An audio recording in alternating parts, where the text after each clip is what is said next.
of the unique things about our architecture is its ability to cross across multiple segments of computing. And Anand will tell you how we're doing specifically in mobile computing, but as you well know, one of the great things, and this is going to come back as we talk about ecosystems, is that our architecture is binary compatible and forward and backward compatible across our product line, which for developers is a very important piece of how you write applications and they move across different segments of computing. I'm going to talk about our software investments just as a background to some of the announcements we have today. And then, of course, Anand's going to touch base on how we're doing with our manufacturing and process technology leadership. I think you all know that we're doing well there. We expect to continue to do even more as we move into new technologies. We believe that our leadership position will continue, and that will play very heavily into where we're going in mobile technology. And then finally, I want to talk about our ecosystem. I'm hearing a lot of discussions about ecosystems, so I'd like to give you a point of view of where Intel is in our ecosystem. The first phenomena that we think is really important to where Intel's headed is that communications and computing have come together. People talked about convergence for a long time, but it's happened. But more importantly, we're moving towards computing. So a lot of the applications and user experiences and the things that people want to do with their mobile devices are moving more towards compute-intensive applications, experiences, usages, video, imaging, those kinds of things. And we believe that architecturally we're in a very good position to deal with those kinds of usage experiences. And that's really the underlying point of view of where we're going in mobile technology. And the demonstrations we're going to show you today are about the user experience that can be created using Intel architecture in mobile, in in-vehicle entertainment, in IPTV, in tablets, in PCs, across all the different architectures. Our strategy is a solution strategy. It's not a point product. So we are working on entire up and down the stack, from silicon, platform level, software, which I'm going to talk about some more, and services across an entire array of devices. Today we're going to show you one of many of those because we can't demo all of them. I want to invite all of you to either go by the Intel booth or the MeeGo Pavilion to see all of the different platforms that Intel AppUp technology is in and MeeGo is in and other products of ours. I want to take a second and talk about the developer ecosystem. We have 15 million developers on Intel architecture today. We have 23,000 ISVs in our development program already.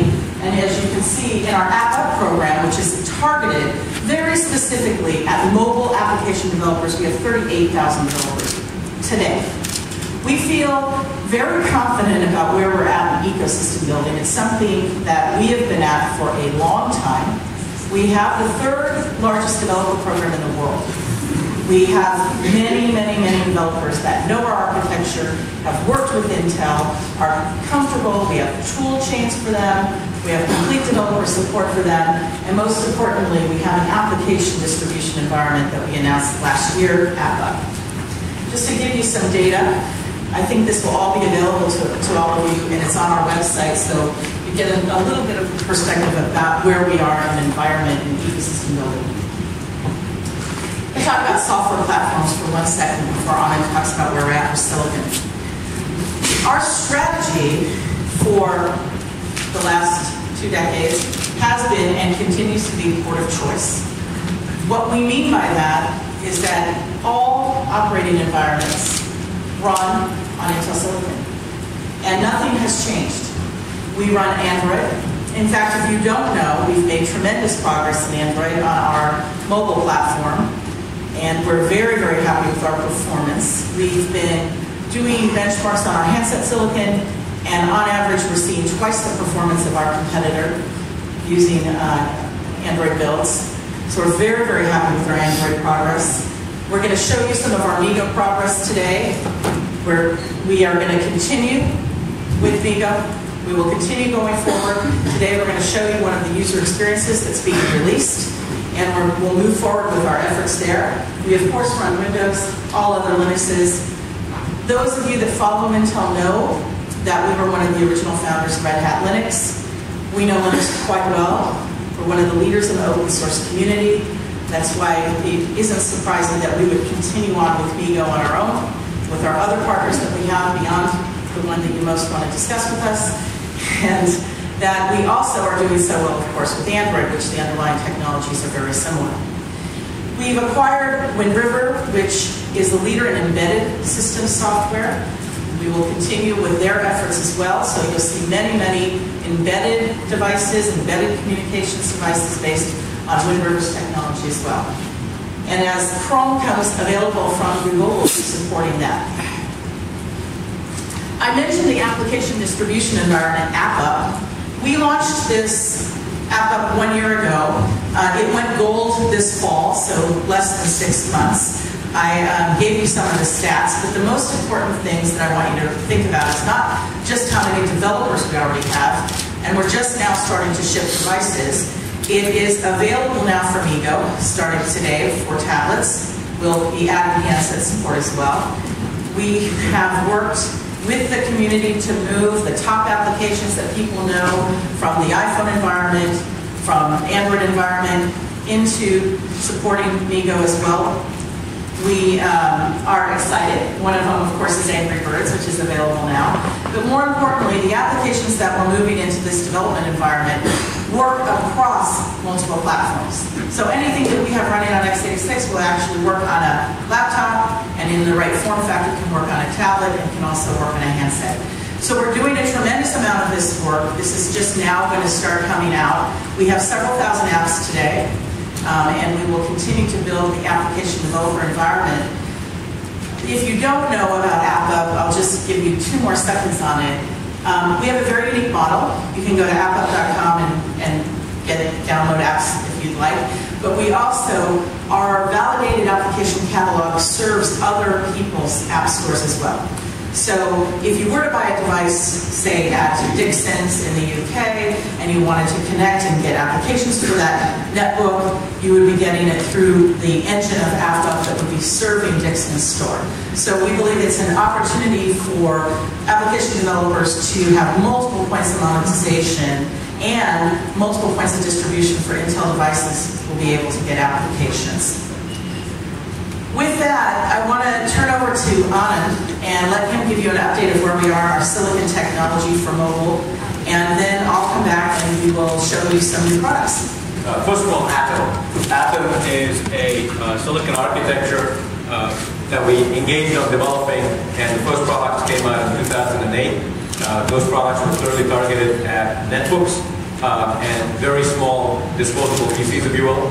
We came back and improved upon that last year with products that would, with Morristown in particular, the products that would head into the tablets. Tablets are expected in the marketplace this year. And ultimately, our goal is to get into the smartphone domain as well with Atom, and I'll talk a little bit further about that today. The beauty of Atom is the same beauty that we have with the rest of all of our silicon products, core on upwards. Same instructions and architecture. So if you write an application on our PC, that same application, without changing any instructions, will run on the handsets as well. So that's very powerful from a developer ecosystem standpoint. Renée talked about AppUp. Many of those applications, as they get developed and written, today those are for netbooks and tablets, they will just run on the smartphones, utilizing our Atom solutions. So that's the beauty. The fundamentals of the Atom family are, we started shipping into netbooks, we started shipping also into TVs. Consumer electronics, you saw the smart TVs emerge last year. That has our Atom-based SoCs in it. And this year we'll be starting to ship our silicon that goes into, in production, that goes into the smartphone. This is not a new slide. You guys have probably seen this before. It shows the curves on power and performance on Moore's Law on our technology. 90 going to 45, going to 32, going to ultimately 22. The key thing I want to talk about here is the following. With our 45 nanometer technology, we introduced a fundamental change in transistor technology, high-k metal. Now, you might be wondering, okay, why is that important? It's important because every single semiconductor manufacturer has one challenge that is extremely common, particularly as it comes to mobile devices. The more transistors you pack onto a chip, your power goes up exponentially. Getting a handle on that power, particularly as you go from the current generation node to the next generation node, is exceedingly important, particularly getting the leakage power down. Leakage power is that power that is consumed by the silicon when it's doing nothing. So very, very important to get that leakage power down, particularly as you have a lot of transistors. High-K metal gate is a fundamental breakthrough which allows a reduction in leakage power by a factor of about 100x. Right? So without that kind of a breakthrough, it's going to be challenging for anybody in the industry to get leakage power down as they move from node to node to node. We today are on our second generation process technology that utilizes high-K metal gate. That's 32 nanometer. And of course, that 22 nanometer will have it as well. So by the time our competition comes in with their solution, which has high-K metal gate on it, we'll be on our third generation. And we will have shipped 1 billion units utilizing high-K metal gate transistors, and they will have shipped a grand total of 0. Very important, fundamental breakthrough technology that is important as you're building low-power transistors. Your phone battery life dies not because you're in idle. It dies because you're actually doing something. If you're not doing anything with it, then up until now, most phones manufacturers advertise standby life in days or weeks. Right? That's table stakes. So news. You want to be able to do these sorts of things. Fastest browsing experience, fastest application launch time. I'm not going to read all of these. Now you might wonder, why is that important? And why is Anand talking about that in a phone? It's important because if you have the lowest standby power and you have the fastest performance, you can do something which if you're a human, you did it at work, you'd be fired. But if you're a processor, you get rewarded. Which is you can get the job done really fast and go to sleep. Okay? I don't recommend you do that at work because you're probably going to get fired. But as a processor, it's a really good thing. Get the job done and then go to sleep. What that I'm talking about is the active power. On active power is what you utilize to get usage, browsing the web, so on and so forth. And on active power, we are the most efficient architecture on the planet. Bar none. Idle power, everybody has it, we do too. We'll be world class on idle power just like everybody else claims. But the trick to get your phone to last longer is basically to get active power to be better. And so that's what we do, that's what we spend our life doing. Medfield is our 32 nanometer chip. This chip is sampling already. We've been sampling it for several months now to our customers. It will have the fastest processor that you can find. It will have the longest use time. It will have the longest use time. So active power translates to use time. Standby power translates to you're not doing anything with it. We'll have the same standby as everybody else claims. So if you want to put it in an idle and leave it aside for weeks, you can do that with our stuff. You're not buying a phone, just leave it in idle. You're probably buying one of these phones you can actually browse the web and do some of those things. That's the use time. We'll have the longest use time because of the efficiency. We will have super fast computing, rich multimedia, something that matters. All of these phones are basically turning into gaming machines and entertainment devices. We will have that. These phones are also turning into camera devices. You want to be able to take great pictures. You'll be able to do that with our phones.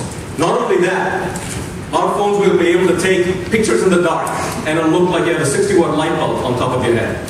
So really cool stuff that consumers care about, that's what we'll have. And as I said, we're already sampling. You might be wondering, how do we get pictures in the dark? We recently bought a company called Silicon Hive. Silicon Hive is a world's leader in imaging technology, and we just closed that transaction that got announced today as part of the announcements that we're making.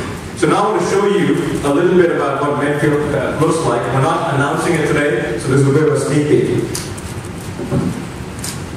What I have in my left hand, this is not Medfield, okay? So important for those of you guys that are taking pictures, this is not Medfield, okay? This is Morristown, 2 chips, okay? What I have in my right hand is Medfield, right? This is Medfield. So this is the difference between these two. But that's not the only difference. This is the only difference I'm willing to tell you today, okay? All the other differences, you'll have to wait, right? Oh, you're probably wondering if there is a phone being built on this thing, right? Yeah, just a couple. I'll just hold up this one. This does happen to be an Android phone. It does happen to be fairly thin. Yes, it is possible, message to Warren East, to get Intel architecture into a phone and ship it at a faster level of performance than what he can deliver and at a lower level of power than what he can deliver. You can put that in print. Communication is clearly an important aspect of all of these devices. Whether it's a phone, whether it's a PC, all sorts of these devices, netbooks, tablets, notebooks, all of them need comms capability. In the summer of last year, we made the decision to buy Infineon's wireless division. As of February 2nd, they're now part of the Intel family. They're called Intel Mobile Communications. So we now have the full suite of Wi-Fi capabilities. We have the full suite of 3G capabilities. One of the decisions we made was to acquire Infineon's wireless, bring it in-house, and we wanted to move from a follower position that Infineon had in that category into a challenger and into a leadership position over time. Clearly is an effort that will take some years for us to do it. And as part of the announcement to buy that entity, we said our first step was going to be to accelerate LTE. Clearly important because true mobile broadband requires 100 megabits per second transmission and receive capability. So we wanted to be able to get that. Part of that is accelerating LTE. So what I wanted to talk about is give you a bit of an update on where we are on those products. We are accelerating LTE with Intel Mobile Communications. We are going to be sampling our LTE chip in this year, 2011, and we will be in production in phones for Christmas of 2012. So number one. Number two, we have the world's smallest HSPA Plus chip and the lowest power consuming HSPA Plus chip in production now. Those are product details that are being announced by IMC at this conference. Number three, innovation in this domain also is about being able to deliver products that service providers and customers can take advantage of in a unique way. So IMC is also launching at this conference a dual SIM product where consumers can basically have a SIM card for their professional life and a SIM card for their personal life in the same phone.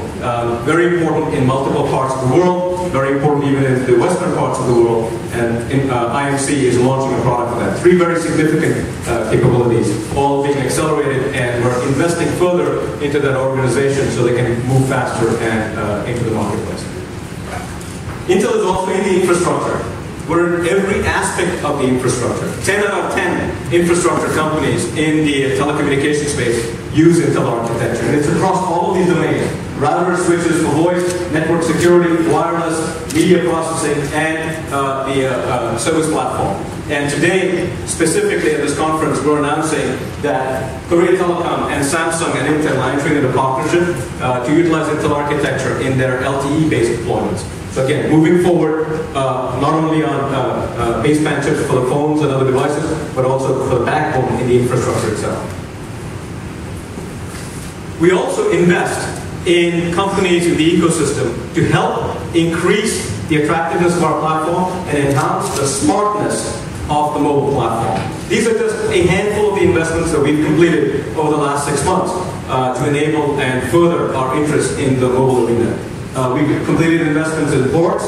Borgs is a system integrator that does a lot of work on Android system integration for tier 1 phone manufacturers. We've completed an investment in them. CloudMaid is, as you can tell, a tools company for the cloud environment, very important for phones. Envisage is a company that has sophisticated technology for image processing. Again, very important category for phones in general and tablets, and again, an area we're investing pretty heavily in to take a leadership position. I won't go through all of them, but you can get a feel. The security, as you can tell, is to enable stronger fidelity in secure transactions. Is a great partner technology in addition to what we already have in-house with the McAfee acquisition. So to summarize, if you look at all of those things in blocks, those are all the technologies that go into a smart mobile platform. You have to have great graphics. You have to have a great processor. We have it. Our 32 nanometer chip will be in production this year, shipping in phones, and we're talking about, that's what Medfield is what I talked about. We have to have great imaging. We have that. We talked about the acquisition we just made of Silicon Hive's technology. That's the leading image processing company. You have to have baseband technology that is matching what the market needs. We have the lowest power consumption, smallest chip, an HSPA+, and we're accelerating LTE. Now all of that together enables ultimately a great user experience. And the great user experience depends on software and what we can do with that. And clearly, everything you have in software needs a fundamental hardware platform, a great hardware platform, and it can take advantage of. Now, to talk a little bit more about how that user experience improves when you have great silicon underneath, I'd like to invite my colleague Renée back up again, and she'll fill in the story. Thank you. Thanks. Okay. Renée, the clicker. Thank you, Anand. Okay. I'm going to talk a little bit about MeeGo for 2 seconds, and then I'm going to show you some things. And I'm going to invite Doug up to help me.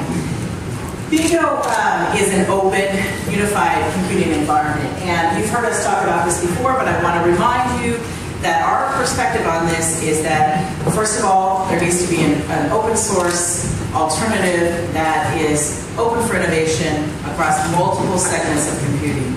And that ability to build an experience that connects not only handsets, but tablets, and in-vehicle entertainment systems, and IPTV, so you can move seamlessly between your device and into your home and into your car, is part of our vision for how we see the Intel unified platform coming together. So MeeGo is our solution there. It doesn't take away from the fact that we're building lots of Android phones, and you saw that from Anand. We're going to continue with our work, and very specifically today, what we'd like to show you is our new tablet user experience for MeeGo. So we're announcing the release to developers of the MeeGo tablet experience. We're going to demonstrate it to you now. And what you should take from that is there's an open source project already on handsets. The full user experience hasn't been released, but this will give you a point of view of what the unified MeeGo user experience will look like. Going forward, I'm going to invite Doug Fisher. Doug up to help me. Doug is the Vice President of System Software and responsible for the open source technology group at Intel. And this is his product, so I'd like him to share with you a little bit about MeeGo Tablet.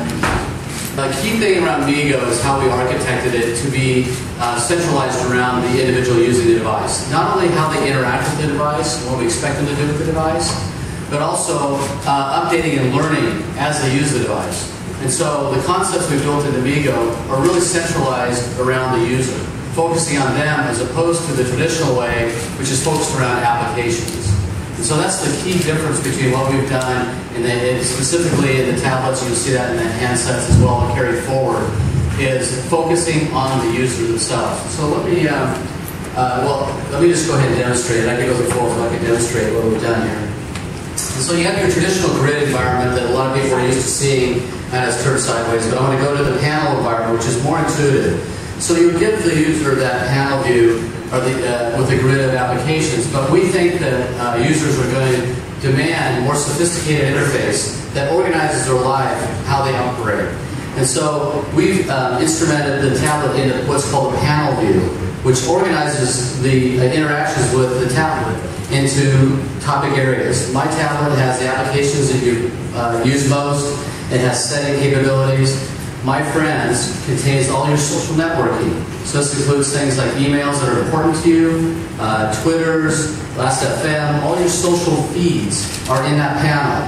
And the clever thing about this device is it learns as you use it. So if you don't read emails from certain people, you don't follow certain tweets from people, it learns. And it puts the ones that are most important to you, as it learns about you, at the top. So you can get access and see right away the ones that are most critical to you. Each one of these panels is independent. So they're live feeds, and they're independent, and you can operate them independently.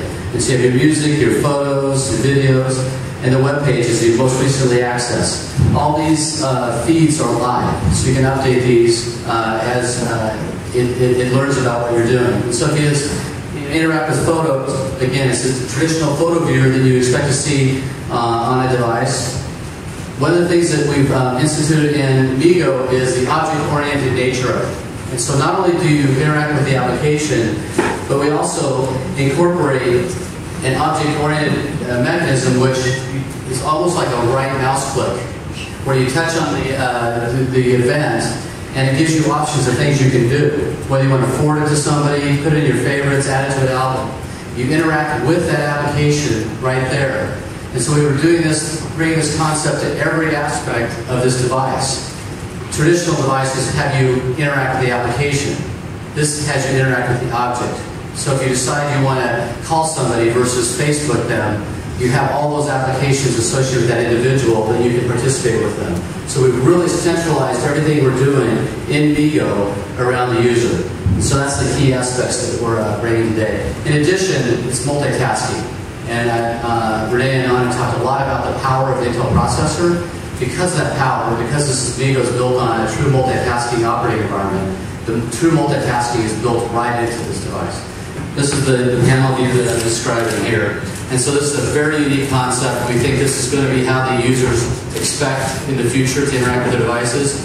And you can see how this concept is going to be brought forward in handsets, IPTV, in-car infotainment, all aspects of where MeeGo runs, as Renée described. MeeGo runs across a broad set of platforms. So the same user concept will be instrumented across all those segments, giving you a consistent interaction with all your infotainment needs. So this is a very, very clever way of bringing that to all those segments. Okay? We're going forward with MeeGo, and this is open for developers. It's a developer preview. The tablets, you should expect to see MeeGo tablets shipping this year, and based on the Atom technology that Anand talked to you about.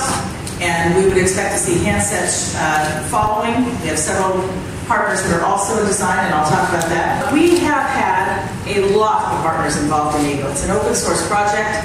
It's hosted by the Linux Foundation. There are many, many ISVs, other silicon manufacturers, other hardware manufacturers involved in what we're doing. And so it isn't just an Intel effort, it wasn't just an Intel and Nokia effort, it's actually an industry effort. And if you're out reading the blogs and seeing what developers are saying, you will know that there are just many, many people involved building products on MeeGo in lots of different segments outside handsets, as well as handsets. So we're excited about the community momentum. I explained to you how many developers we have in our program. Lots of our partners have their own programs. So MeeGo is more of a viral community effort that's going to go forward.